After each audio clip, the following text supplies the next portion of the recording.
Þessi Páll, afturhaldi komnir í bestu deildina, svona hvernig metur þetta? Þetta bara ólýsanleg tilfinning að fá allan innan stuðning og það bara ekki hægt að lýsa þessu. Þetta bara geðveikt. Að ná þessu takmark með uppeldisklúbbnum, það hlýtur að vera sérstætt.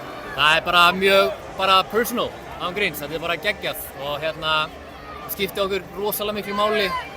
Við fórum inn í fyrra, lærum á reynslunni, komum núna og kláruðum þetta. Hvernig var tilfinningin að skora eina marki í svona lokuðum leik? Ég trúði svo þetta sjálfur, sko.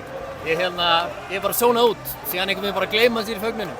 Bara ólýsanlegt. Síðan væntanlega sama tilfinning síðan þegar Sigurður flautaði til leiksloka? Já, bara sturlað.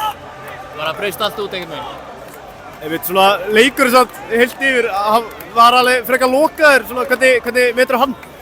Mér fannst hann mjög lokaður, alveg sammála því. Það voru nokkur tækifæri á báða boga. Mér fannst við ná að verjast vel í þeirra færum og síðan þarf ekki nema bara eitt mark. Það er bara að halda reyna og skora eitt mark að orða búið. Við gerðum það í dag. Að fagna vel og unnu það í kvöld. Ertu ekki að grínast, þetta bara verður rosalegt. Takk hérlega.